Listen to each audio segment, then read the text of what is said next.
The important part of this process is to understand the way that experience is unfolding moment to moment. The perception that you are having right now of an external world with objects and people and stories and everything that you can perceive is an interpretation. In your experience, your experience as it is appearing to you right now is an interpretation. The perception is made up in your mind. We will go later on what is the mind and what is word referred to, but just to begin with, just to really simply observe, it's an experiential understanding that when you perceive something, when you perceive an object, the object is made of colors and shape, right? So the perception of sight is an experience that in itself do not contain solidity. If I'm perceiving a shape of red, and the mind will interpret like, oh, this is a bottle, right? But what is appearing in my experience is seeing. I'm seeing color, and the mind is extrapolating an interpretation of a bottle, and it goes further. It say this bottle is solid and is out there, but the solidity and the out there is not an appearance outside yourself. Everything is appearing in your experience. It's the same with sound. When there is perception of sound, the experience of hearing is appearing in your experience. So the mind can believe that the sound comes from something. If you hear a car passing by, the car may say, oh, the mind may say, oh, this is the sound of a car, so the car is producing the sound. But you are not in touch with the car, you're in touch with the sound, with the hearing only. And the hearing is taking place in your experience. And it's the same for tasting and smelling, and it's the same for sensing. So sense perception, the sensation is the same. When you touch something that feels solid, the solidity is not in the object, and the solidity and the softness is not in the hand. The softness or the solidity is an interpretation that appears in your experience. So the full field of sensing, the body and the object that you feel in touch with, the clothes, the air, the temperature, all of it, all of your experience of sensing is an appearance that appears in your experience. You may believe, or is maybe practical, to talk about objects, to talk about people and all of this, it's fine. But in your actuality, if you touch a seeming solid object, the sensation of the solidity is appearing in your mind. So you have no way to know if the bottle is solid or not. And you don't even are able to be sure 100% that there is a bottle out there. All you can be sure is, I'm having an experience. And this experience of seeing, sensing with the hand, because I'm touching the bottle, and seeing the color red, it's seen that there is a bottle out there. Maybe, maybe not. You don't know. What you know is your own experience. This is what you know. And that's a fact of experience. So it's very powerful when you really start to realize and you really start to see, oh, that's right. this experience that is here, it's an interpretation. It's not reality. It's an interpretation of reality, but it's not reality itself. So it's a completely different way to approach experience, because in that way you approach experience as it is actually appearing in its actuality. So the question is not about how to change the bottle, how to change the world, how to change my life as a person, how to change my relationship, how to change this, how to change this. But the question really is start to change and to say, what is that is doing this interpretation? Is there something doing this interpretation? What is manufacturing this experience? Is there something? Is there someone? What is reality? Not this is a bottle and then, okay, what is reality? No, because again, you don't know the object. You know only your experience. So the inquiry is inquiring into what is your experience. And experience is always actual. It's always already here, completely full and open to exploration. So it's an invitation to explore what is here.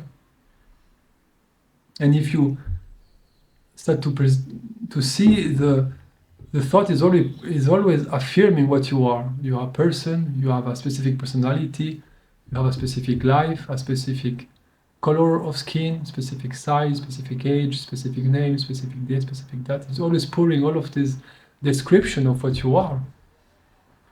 But every description, it's an appearance in your experience. So by inquiring into what is reality, what is experience, you inevitably are exploring what you are. So what am I? Who am I? What is experience? What is reality? Is the same inquiry. It's different name, different perspective for the same inquiry. Because we are the reality that we seek. So it is the mind will never understand this. And the mind is not really a good word, because what is that? What is the mind? What do we mean? People believe that the mind is what the brain is producing, or they believe that the mind is something that is not physical, but still somehow appearing in a physical universe. Some people believe that the mind is that into which the whole universe appear.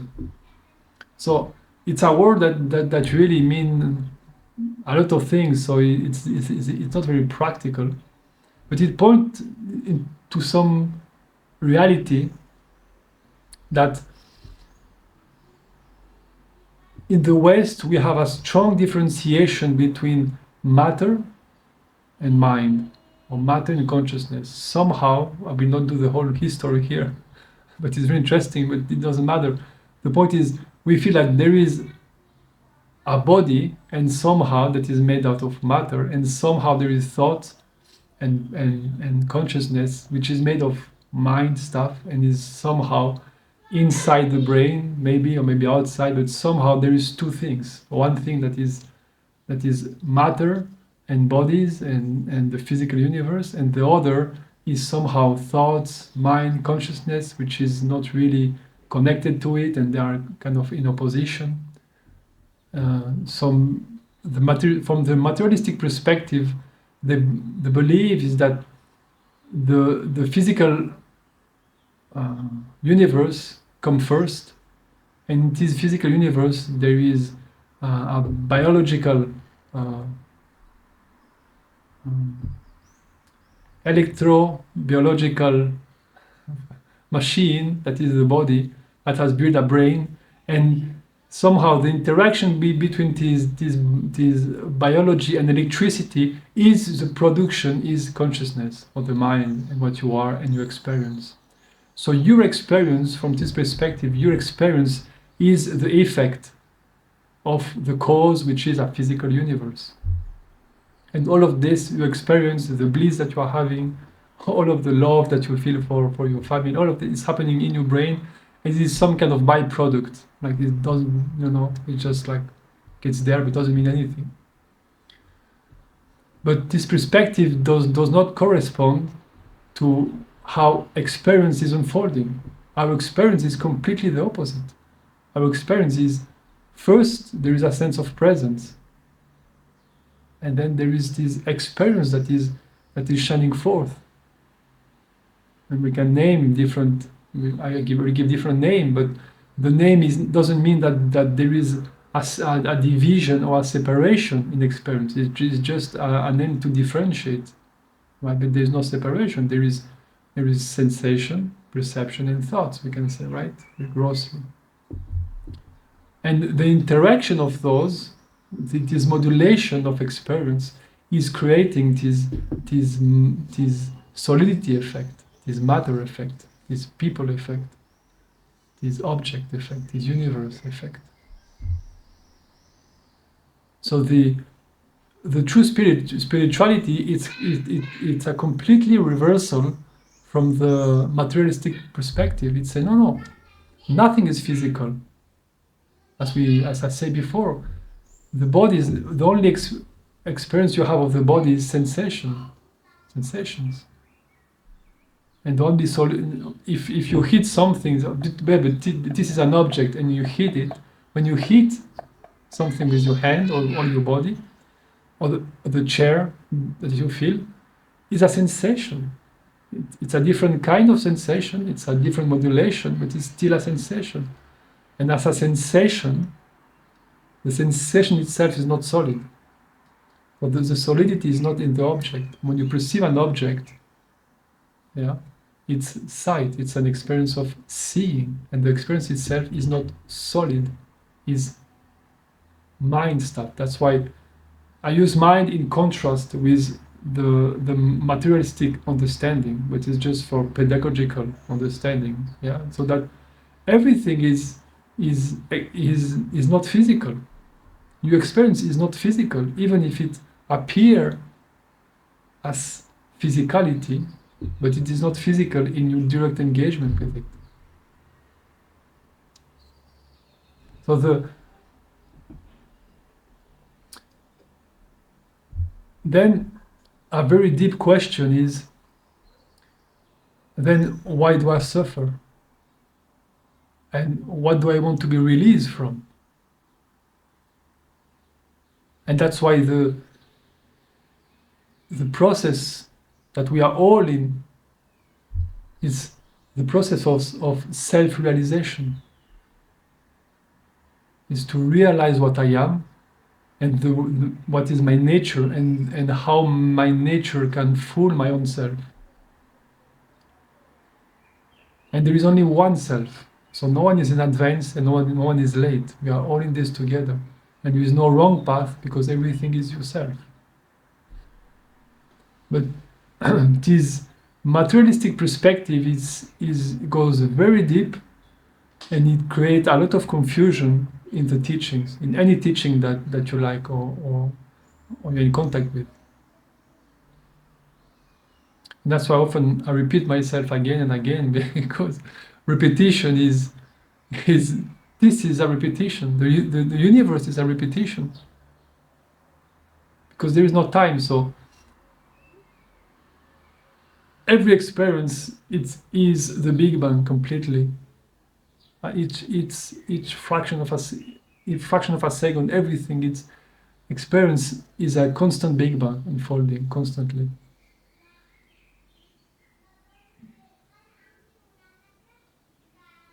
So this work is not something that you do and then you keep on with your life. This work is your life. This exploration is your life. You see, the human experience is not there to make you happy or unhappy. The human experience is there as a confusion. So the first, it appears as a confusion, like, oh, I am this. What the hell is this? And then you start to be confused. But then the correction, the rest, it's a correction of the first confusion, which is, I am something physical. I am something out there. I'm something specific. I'm something separated from the universe, from reality, from the source, or whatever word you want to use.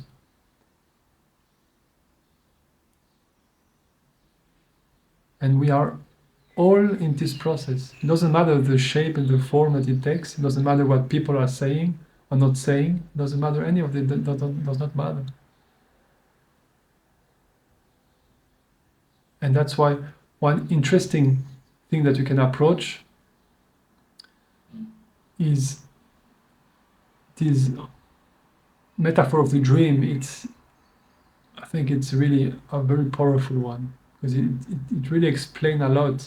And everyone is dreaming at night, or at least has a memory of dreams, so it's easy to relate. And when you dream, there is no one outside the dream that is imposing you anything. You can have a blissful dream all constantly. There is no one, nothing impeding you or imposing you anything. Nevertheless, the dream that we are having in this freedom are not blissful. So why is that? Because there is something in us that we hold into. There are beliefs, there are thoughts, there are things that we hold in ourselves as true. Different kind of identity, what is true about the world, what is true about myself, what is true about others, and all of this. That's why the dream appear in a way. So when the dream appear, the dream is an effect. Yeah, the dream is a projection of something that you are holding in your mind when you dream, right? So the dream is a projection of the dreamer's mind. The cause is the dreamer, that which is dreaming. And if you had dreams, it's obvious that dreams can be very complex, extremely complex. But the complexity of the dream does not change that fact. The fact that all of the dream is appearing within you, within something that is not physical, but there is an impression of reality. There's an experience of reality. There's an experience of physicality, of space, time, maybe, and people, and relationship, and object, and gravity. Maybe if you drive a car in your dream, there is no gravity there. So what is holding the car on the road? It's not gravity. It's your thoughts, the belief, and all of this. The past, the memory, thoughts. And this experience that is appearing right now is exactly the same.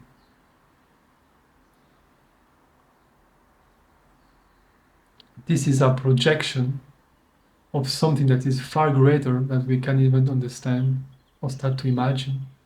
But every experience, all of this experience is a projection of something.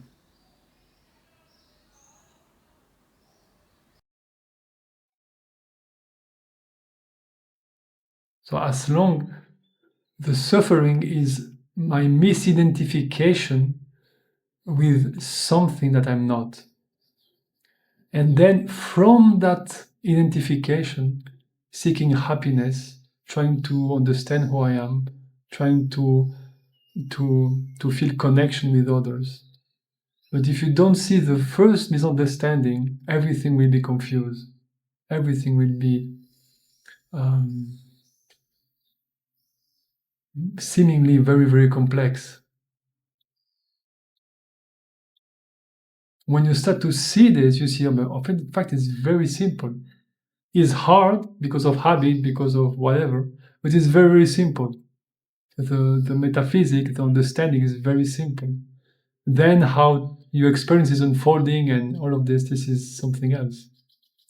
But the understanding is very, very simple. When you see what I'm trying to point to right now, and the happiness that we seek as person is to be released from this confusion to be something that I'm not.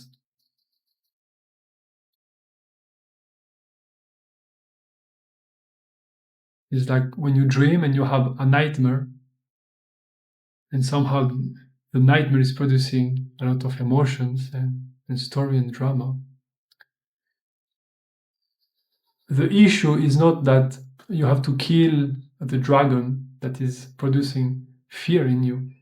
The release from the emotion, the release from the problem, the release from the suffering that you're experiencing in a nightmare is to realize that it's a dream and then to wake up.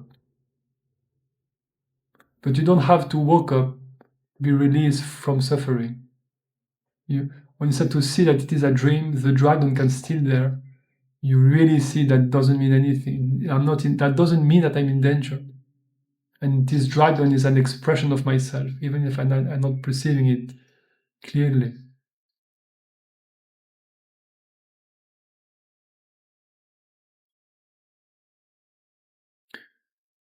So yeah, it's very trippy at the beginning because we feel very schizophrenic sometimes. But at some point it kind of cools down and clarity start to dawn. And I don't believe that this clarity ever end. It's like a ever whitening color. That it's always more clear, more clear, more clear. And I don't think that there is an end to it.